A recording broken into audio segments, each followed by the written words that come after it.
Hey, deserving listeners, in preparation for the new 90 Day Fiancé season coming out in early December of 2020, I thought I'd go back in time and watch Mike and Natalie. I have no idea who this couple is, what they're all about, but they're coming back for a second season on the new 90 Day Fiancé season. And I know y'all like it when I'm fully informed of the couples, so I thought I'd go back in time and watch them. Let's get to it. My name is Dr. Kirk Honda. I'm a therapist and a professor.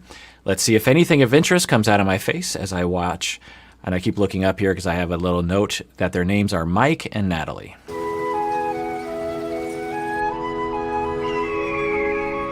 Sequim, Washington. So a lot of people might think you pronounce that Sequim, which is rational to think, but it's Sequim, which is nearish to Seattle. It's across the Puget Sound. Beautiful part of Washington State, and they call this the Banana Belt, I believe, in Washington. It's a area of the Seattle area that doesn't get a lot of rain because they call it like a rain shadow because Sequim actually doesn't get much rain. That's exciting. We got a local person. Who is this person?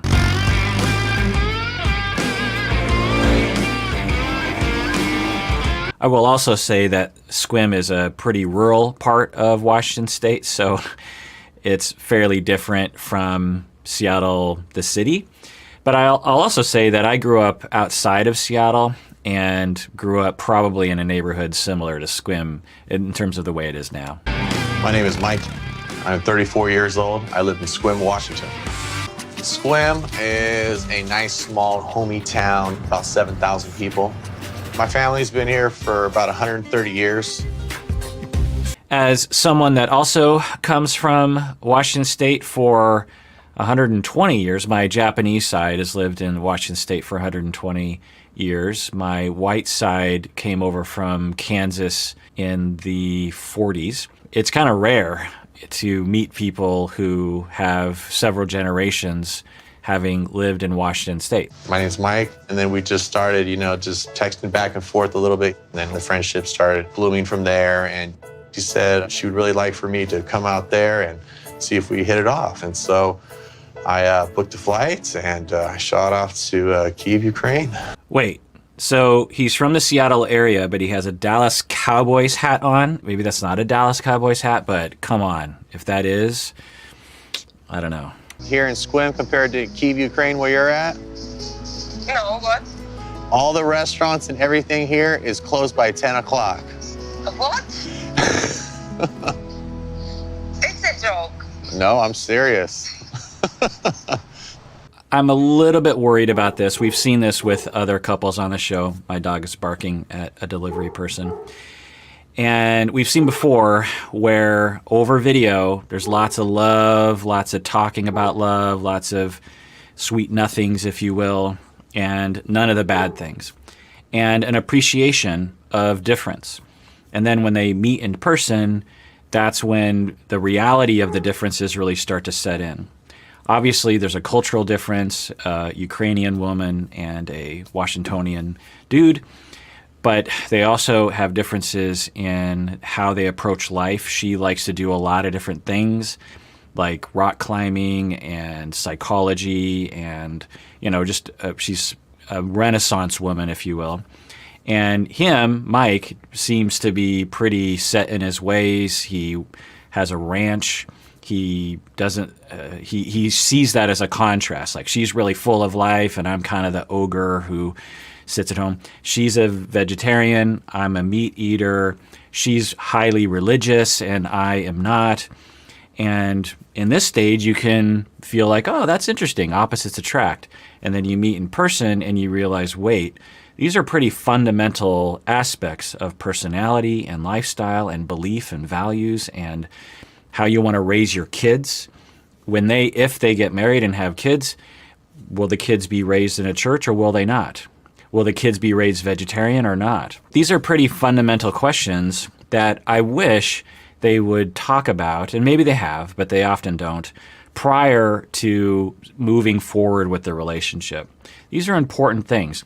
And it's one of the benefits of meeting people in your hometown. The chance that your culture will align is greater. Not always, of course, but the chance that your basic values, your basic lifestyle will coincide increases. And the notion that opposites attract is actually not true. It's a nice thing that they say in rom-coms, and it makes for a funny rom-com storyline because it's like, oh, you got the real OCD clean one, and you have the dirty person who doesn't pick up their socks, and there's conflict, and it's funny. And in real life, it's not funny. Anyone out there who's in a relationship or has been, and you had a partner who was pretty different than you in terms of not only the way they keep their home, the cleanliness factor in their home, but values, how you're going to raise your kids, religion, politics, the sort of things you like to do on the weekends. These are very important things to work out beforehand. Can people get along with those differences? Absolutely. And no two people are completely the same, for sure. But this notion that opposites attract scientifically has not been borne out in the data, meaning that you study a lot of couples over time and you measure how similar they are in a lot of different domains, and then you track how long that relationship lasts. Generally speaking, the more similar we are to each other, the longer the relationship lasts, which of course makes sense, right? So I'm a little worried, but we'll just have to watch and see. Maybe this couple has no problems, and all I'll do is talk about how wonderful they are. Let's hope for that. But right now, we got a lot on our plate with the whole visa process and stuff, but hopefully they'll be returning your passport and we'll get the visa paperwork. I'm scared. Right. So actually, I'm remembering what I was reacting to, which is that she's from the city and he's from the country. He's near Seattle, so it wouldn't be that hard to make a trek to Seattle. It's probably about an hour and a half or something. But you usually have to take a ferry across the Puget Sound or drive around through Tacoma. That can take a long time. And for some reason, when you live in Sequim, it just feels like a lot of labor to get to the city. So she's a city person and he's a country person. She's a city girl, he's a country boy. And that might have some problems for the two of them, right? In terms of lifestyle. He's saying, you know what, in Sequim, the restaurants close at 10. And she's like, wait, you're joking. Actually, I'm kind of surprised that the restaurants stay open until 10. I mean, you heard him. He said earlier, I didn't show it, that Sequim has 7,000 people in it, according to him. So it's a very small town. And the surrounding area is even more rural, you know? Now, it's a beautiful area, the Olympic Mountains, the Puget Sound, but you don't live there if you're looking for high culture and restaurants and going out and meeting people and, you know, the cosmopolitan lifestyle. So she's already a little like, oh, really? That doesn't sound very nice. And so I just wish that they would work that out before they get together, because then they fight and then I have to watch it and then I feel sad for them. But let's watch. We'll get through it, okay? Thank you all. So, baby, I know you got to be really nervous about leaving your mom. Yes, actually, I wanted to say about my mom. Uh-huh. I know what I'm gonna tell her to make her feel better. And what's that? I'm gonna tell her that soon she's gonna have a grandkid. We're going to have to take that one step at a time, baby. So, yet another thing that I'm glad she's bringing up, but I hope that they have a longer conversation about that before she comes out. I mean, so she wants to have kids. It sounds like he doesn't. Who knows what the flexibility is there. But that is a major compatibility issue that needs to be established early in a relationship. It might seem kind of funny on date 5. They've only seen each other in person for 2 weeks, it sounds like, while they were in Paris. So anyway, it sounds like a funny thing that you would start talking about right away, but it should be talked about. I've known couples who have been in conflict about just this one issue for years, and so much suffering happens because of it. The person who wants to have kids is wondering, am I ever going to have kids? I love this person, but they don't want to have kids, and so what do I do here?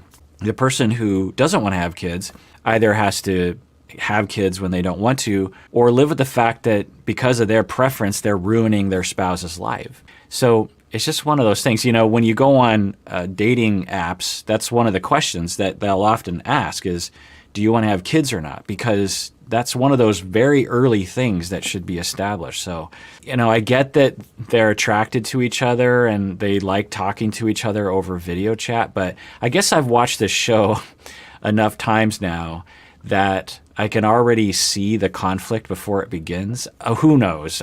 No one can predict the future, but it's just another reason, if we're going to use this as a jumping off point, it's just another reason for me to say, which is an obvious thing really, I think, to work these things out early in a relationship. And if something's a deal breaker, then you got to find that out early. And as a person who feels like you might, you know, right now he feels like, oh no, I don't want to have kids, but I don't want to disappoint her.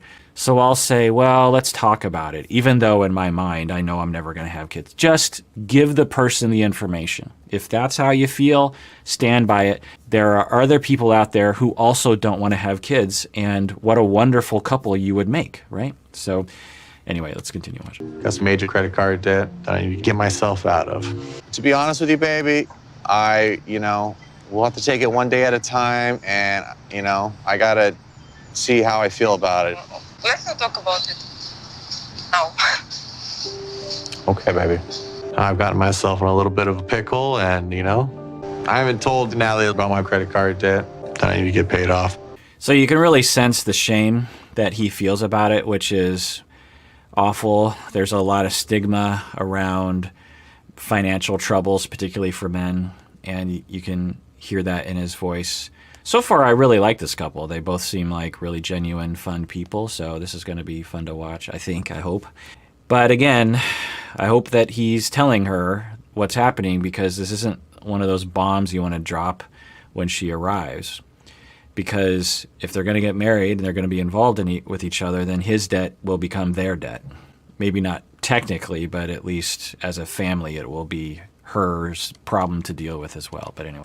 All right, well, that does it for that episode. If you haven't already commented below or subscribed below or upvoted or downvoted, however you feel, please do so now, because that matters to me and everyone out there. Please take care of yourself, because you deserve it. You really, really do.